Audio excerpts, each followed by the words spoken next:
अमित बघेल की गिरफ्तारी को लेकर सिंधी समाज की महिलाओं की अगुवाई में प्रदर्शन। छत्तीसगढ़ स्थित सियासी नेता अमित बघेल द्वारा कथित रूप से सिंधी समाज के इष्ट देवता भगवान झूलेलाल और समाज के प्रति आपत्तिजनक टिप्पणियां करने का मामला सामाजिक उबाल लेकर आया। समाज का दावा है 26 अक्टूबर 2025 को बघेल ने सोशल मीडिया पर ऐसी टिप्पणी की थी जिसकी उनकी धार्मिक भावनाएं आहत हुई।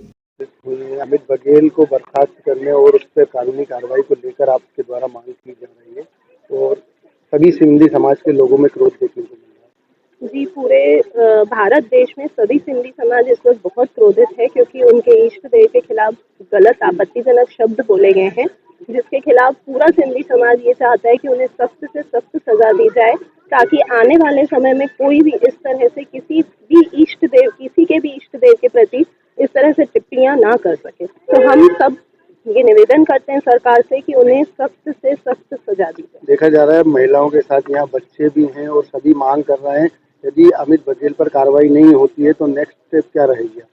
जी, हम इसी तरह से विरोध प्रदर्शन करेंगे। हम किसी सरकार को इस चीज़ के लिए बहुत ज़्यादा रिक्वेस्ट करेंगे कि वो इस विरोध प्रदर्शन का कोई ना कोई नतीजा दे और उन्हें अरेस्ट करे। और हम हर वर्ग के लोग आज यहाँ इकट्ठे हुए हैं, चाहे छोटे बच्चे से लेके बड़े बुजुर्ग तक भी, हर किसी को इस आपत्तिजनक विरोध रैली में शामिल होने का बहुत उत्साह था और वो हर कोई ये चाहता था कि ये हो और उन्हें सजा दी जाए।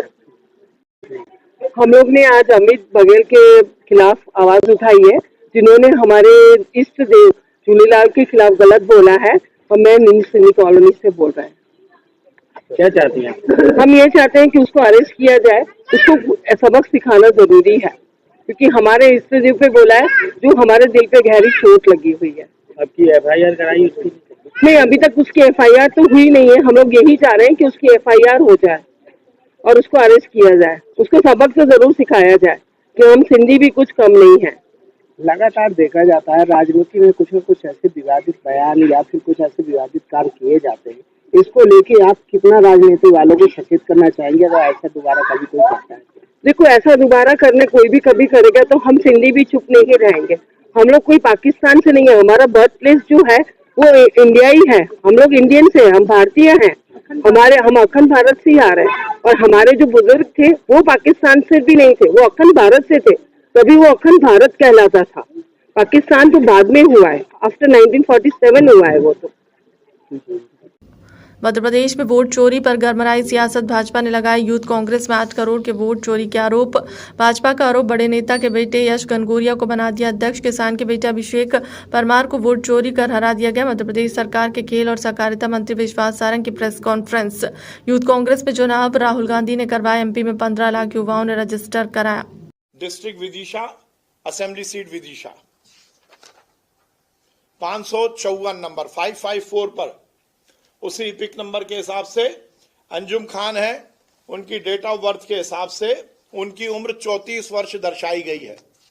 और जब इलेक्शन कमीशन का वोटर आई कार्ड निकलता है तो वही अंजुम खान, वही उनका इपिक नंबर और वो 36 वर्ष की निकलती है।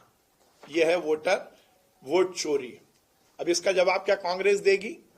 क्या इसका जवाब राहुल गांधी जी देंगे? इस देश में लगातार हार झेल रहे राहुल गांधी जनता को गुमराह करते हैं और यहां तक गुमराह करें तो ठीक है, अमेरिका या किसी अंतरराष्ट्रीय मंच पर भी वो जाते हैं तो लगातार जनता को गुमराह करने की और बल्कि दुनिया के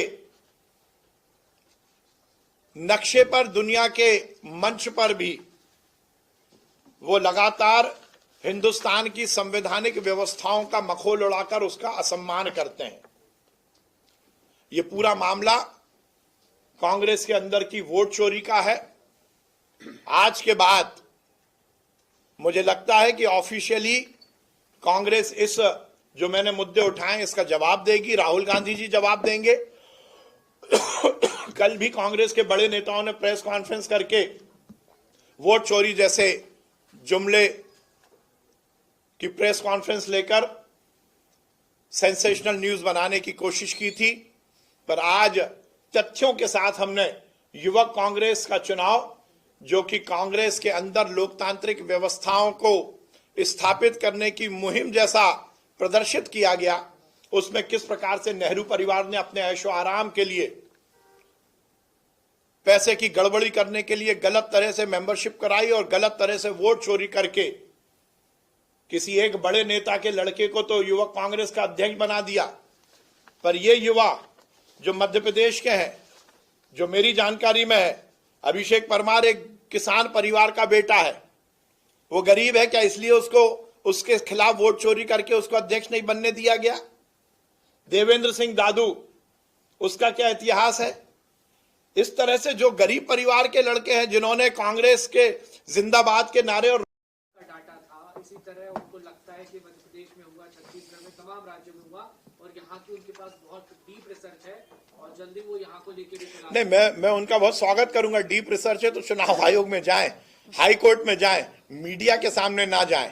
डीप रिसर्च है तो कोर्ट में जाके लगाएं, उनके पास बहुत बड़े बड़े वकील हैं। नियत है ना, धारा 80 अनुच्छेद 1951 के जनप्रतिनिधि जो एक्ट है उस हिसाब से आप चुनाव आयोग को भी शिकायत कर सकते हैं और चुनाव के बाद यदि आपको कोई दिक्कत है तो आप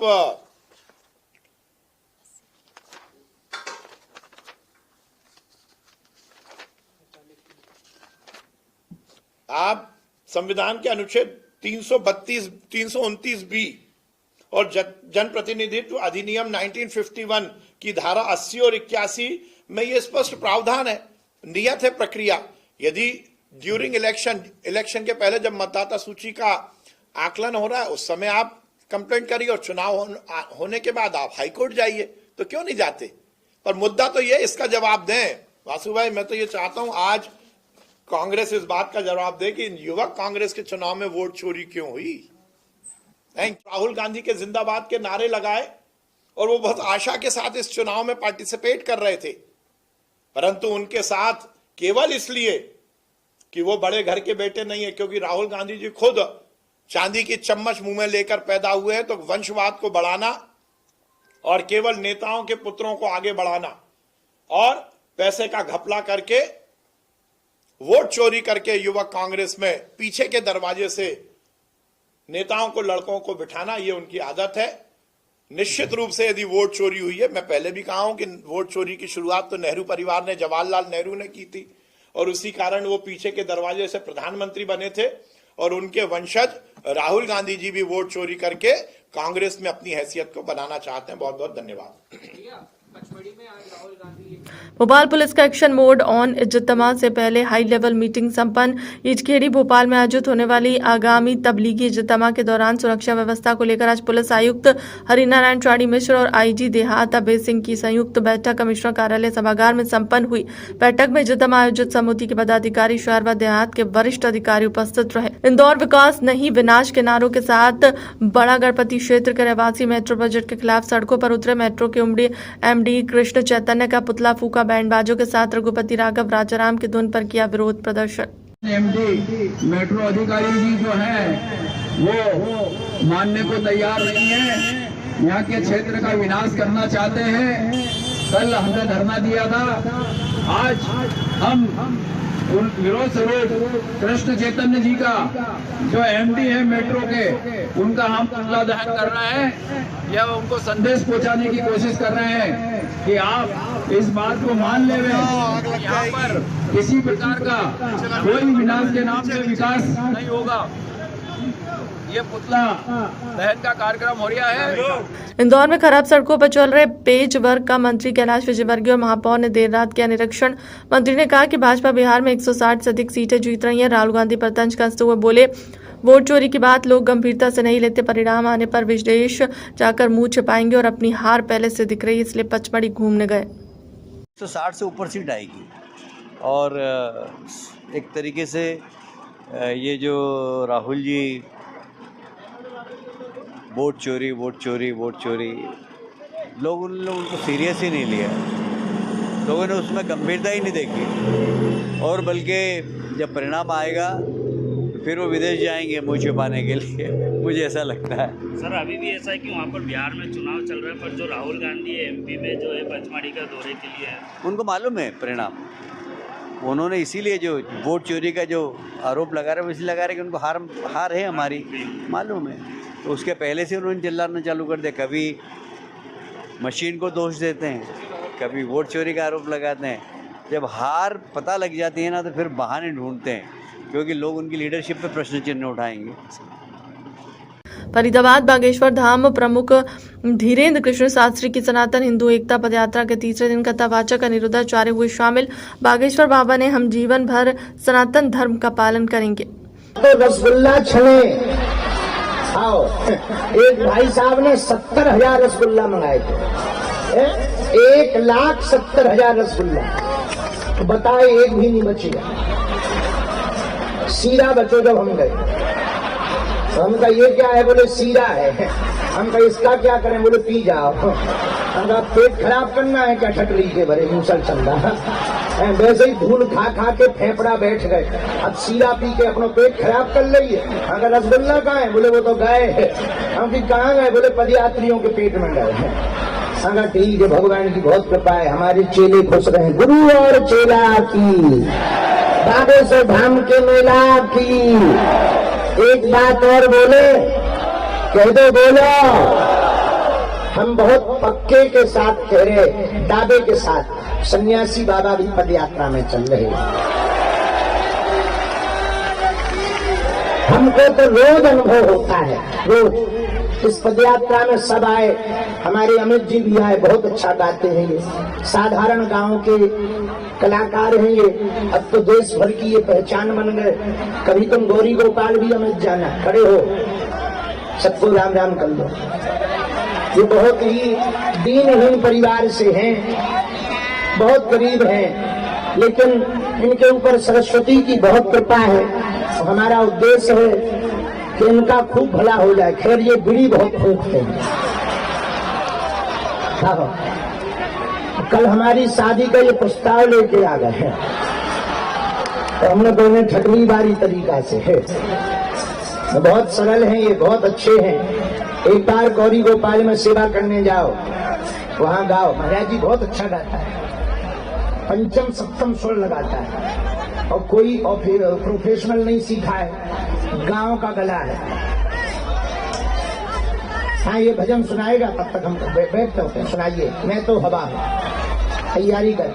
अब हाथ आगे बढ़ाओ, सभी फरीदाबाद वाले, सब हिंदू हाथ आगे बढ़ाओ, जो जो हिंदू हो, कहो हम आज शपथ खा रहे, शपथ लेते हैं, जीवन भर सनातन धर्म का पालन करेंगे। हम आज शपथ लेते हैं, अपने गांव को, अपने शहर को भेदभाव, छुआछूत मुक्त करेंगे। हम आज शपथ लेते हैं, भारत को हिंदू राष्ट्र बनाकर रहेंगे। हम आज शपथ लेते हैं, 24 घंटे में 1 घंटा सनातन के लिए कार्य करेंगे। हम आज शपथ लेते हैं, अपने बच्चों को पक्का सनातनी बनाएंगे। हम आज शपथ लेते हैं, गाय, गंगा, गीता, गौरी, गायत्री, गोपाल, इनकी मर्यादा सुरक्षित रखेंगे। संत और ग्रंथ के अनुसार चलेंगे। जीवन भर सनातन के लिए जिएंगे, सनातन के लिए मरेंगे। हम आज शपथ लेते हैं, भारत को अवैध धर्मांतरण से मुक्त कराएंगे।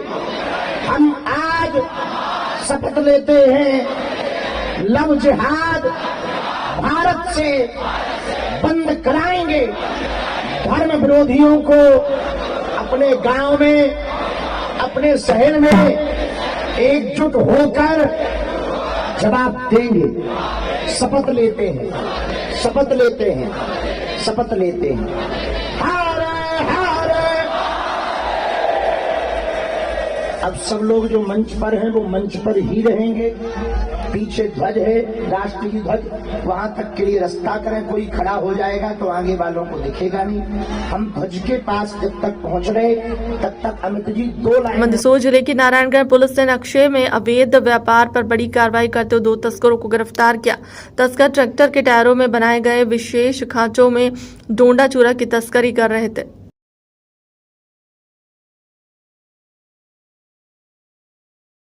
बिहार बदलाव के साथ नौजवान मुख्यमंत्री बनने जा रहे हैं। परिवर्तन होगा, महागठबंधन जीतने जा रहे हैं। राष्ट्रीय अध्यक्ष अखिलेश यादव रायपुर। ये अच्छा किया आपने कि बिहार के बारे में जानकारी आप लोग लेना चाहते हो। जो मैं कहूँ उससे बेहतर आपका कैमरा देख रहा है, और जो कैमरे में दिखाई दे रहा है, जिसके साथ जन समर्थन है, जिसके साथ जनता निकल करके आ रही है।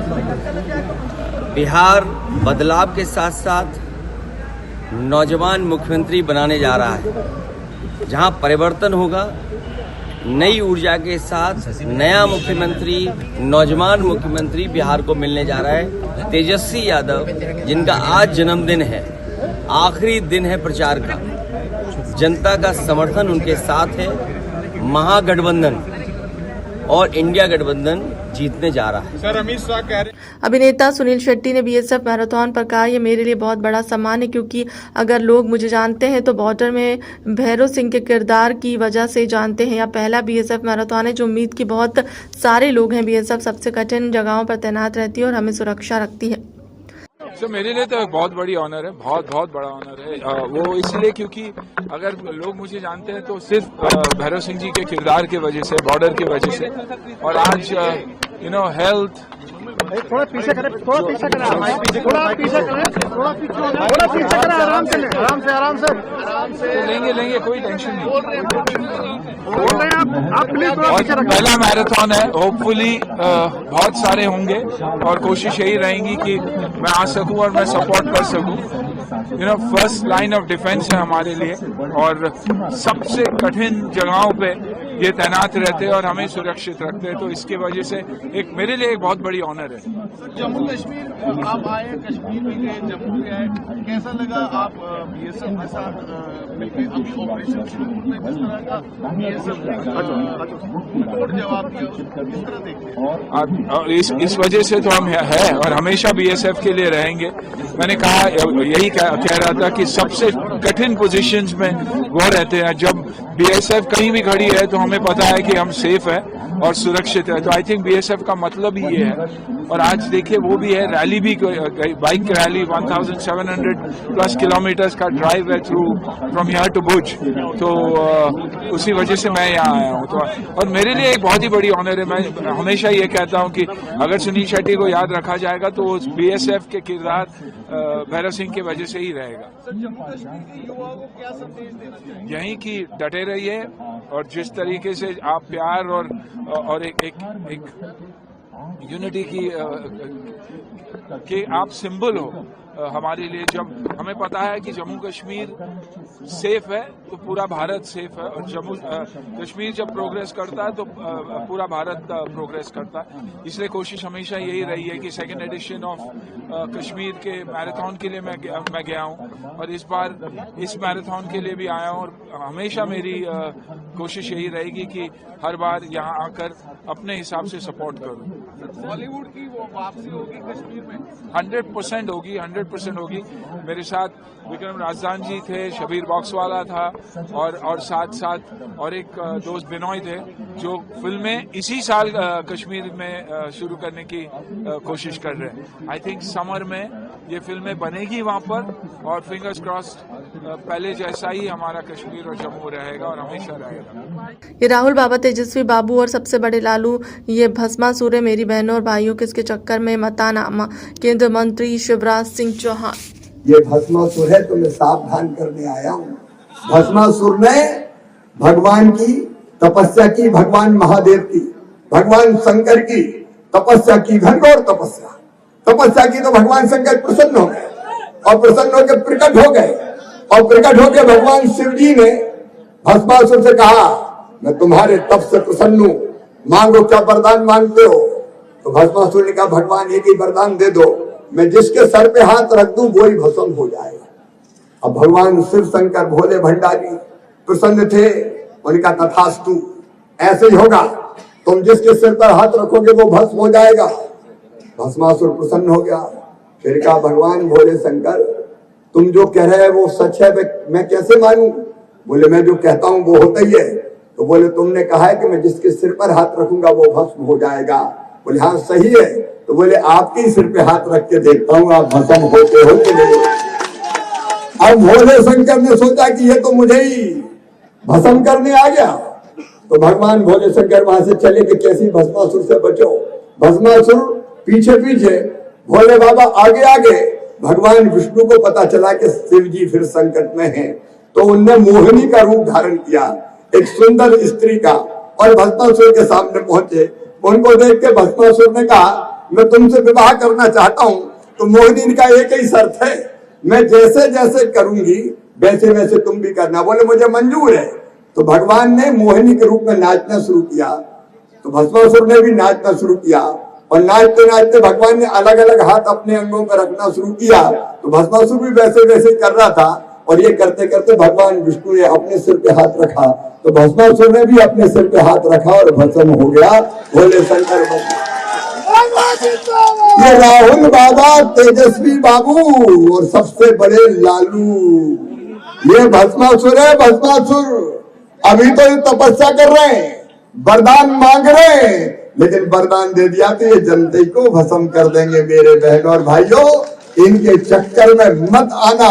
9 नवंबर 2025 को आलमी उर्दू दिवस पर एक दिवसीय सेमिनार आयोजन दीनियात फातिहा मदरसा इंदिरा नगर टीला जमालपुरा रोड भोपाल पर आयोजित किया गया। इस सेमिनार में उर्दू जवान विख्यात और पूर्व लेक्चरर जिला शिक्षा प्रशिक्षण संस्थान डाइट भोपाल के डॉक्टर आरिफ जुनैद नदवी मुख्य अतिथि थे, और विशिष्ट अतिथि प्रख्यात साहित्यकार उर्दू जवान के पत्रकार अंसारुल हसन थे, और विशिष्ट अतिथि हमीदी मस्जिद इंदिरा नगर इमाम और उर्दू व अरबी भाषा के विद्वान मुफ्ती अकरम कासमी और उर्दू ज़बान से दिलचस्पी रखने वाले और समाज सेवी अफसर अली आरिफ अली वोगराह थे। उर्दू ज़बान में दिलचस्पी रखने वाली नाजी साहिबा और मदरसे शिक्षिका कुमारी सादिया, कुमारी अदीबा, कुमारी नाहिद, कुमारी दरशखा और कुमारी अलीना, कुमारी शबाना वगैरह और डीएफ मिडिल स्कूल में पढ़ने वाले बच्चे उपस्थित थे। सेमिनार की निजामत कुमारी अदीबा साहिबा ने की। मुख्य अतिथि और विशिष्ट अतिथि की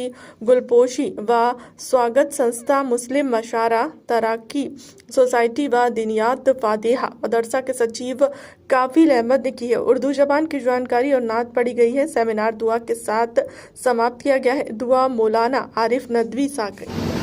मौलाना आज योम उर्दू है, इस पे आपका क्या है पैगाम? योम उर्दू के आलमी योम उर्दू के मौके पर मैं सबसे पहले उर्दू के बहीखां, उर्दू के मोहब्बत करने वालों को मुबारकबाद पेश करता हूँ। आज के दिन हमें ये अहद करना चाहिए कि उर्दू जो खालिस हिंदुस्तानी ज़बान है, हिंदुस्तान में पैदा हुई और हिंदुस्तान के कानून ने उसको तहफ़्फ़ुज़ के लिए पूरी दफ़ात और कानून में हमें उसको सुरक्षा दी, उसकी हिफाजत के उर्दू ज़बान के नशो इशात फ़रोग़ के लिए कानूनी तहफ़्फ़ुज़ फराहम किया। हमें सरकारों से मैं उम्मीद करता हूँ, दरख्वास्त करता हूँ, अपील करता हूँ मध्य प्रदेश सरकार से और मरकज़ी सरकार से और ख़ास तौर से media, mass media, print media और इलेक्ट्रॉनिक मीडिया के ज़िम्मेदारों से और ख़ास तौर से उर्दू से मोहब्बत करने वाले उलमा, उदबा, शुअरा और मुसन्निफ़ीन और मौल्लिफ़ीन से कि वो ग्राउंड रूट से उर्दू को शुरू करें, बच्चों को उर्दू सिखाएं। उर्दू बहुत मीठी ज़बान है, उर्दू बहुत ही जो है गंगा जमनी तहज़ीब की ज़बान है। उर्दू ने इस मुल्क को आगे बढ़ाया है और इस मुल्क के वक़ार को, हिंदुस्तान के वक़ार को आसमानों की बुलंदियों तक पहुंचाया है।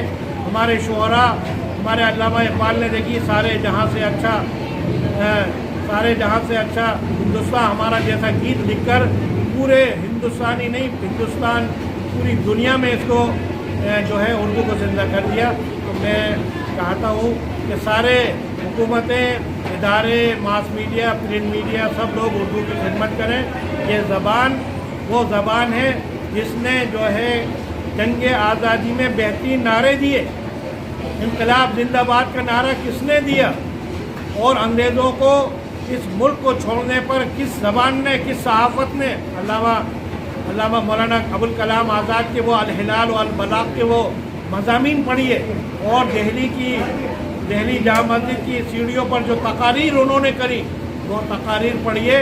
वो सिर्फ इसीलिए थी कि उन्होंने उर्दू के ज़रिए से पूरे हिंदुस्तान के अंदर अंग्रेज़ों के ख़िलाफ़ एक माहौल बनाया और जिस माहौल की वजह से अंग्रेज़ों को हिंदुस्तान छोड़ना पड़ा और ये मुल्क आज़ाद हुआ। जी हाँ, आज उर्दू डे मनाया जा रहा है। उर्दू को लेकर बच्चों को प्रोत्साहित किया जा रहा है, इसके बारे में क्या कहना है? जी, मेरा नाम अंसारुल हसन सिद्दीकी है। मैं सहाफ़ी हूँ, हिंदी और उर्दू दोनों अखबारों से। आज जो यौम उर्दू मनाया जा रहा है, ये भोपाल में मदरसा फातिहा है, उसके जो मुंतज़िम हैं कफील अहमद साहब हैं, उनके मदरसे में, उनकी स्कूल में मनाया गया है। और इस तंजीम ने उस चीज़ को बचाया है जिसको लोग भूल गए।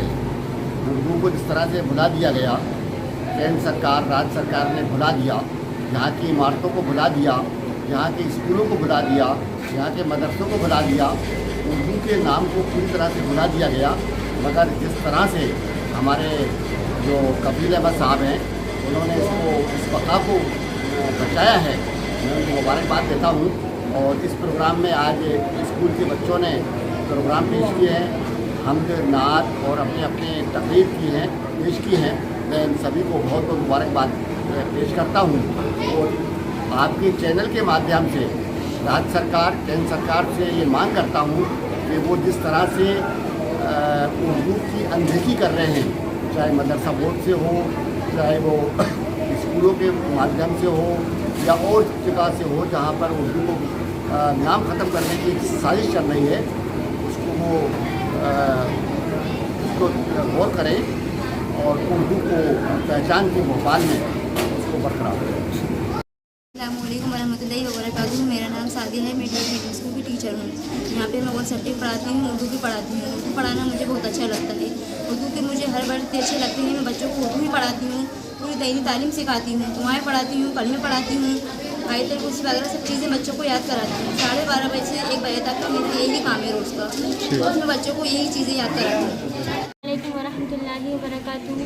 मैं महरीन बिन्त कौसर मदरसा मिन्हाज सआदा से अरबी आलिमा की तालीम हासिल कर रही हूँ। उर्दू हमारी मादरी ज़बान है। हमें इस पर फ़ख्र है कि हमने उर्दू के ज़रिए हसीन बोलचाल सीखे, हमने उर्दू के ज़रिए हसीन तरीक़े से बात करना सीखा, हमने उस उर्दू ज़बान के ज़रिए आपस में मोहब्बत करना सीखा, हमने उर्दू ज़बान के ज़रिए, उर्दू ज़बान बहुत मीठी ज़बान है, उर्दू ज़बान बहुत प्यारी ज़बान है। उर्दू ज़बान से ही हम लोग आपस में मोहब्बत पैदा करते हैं।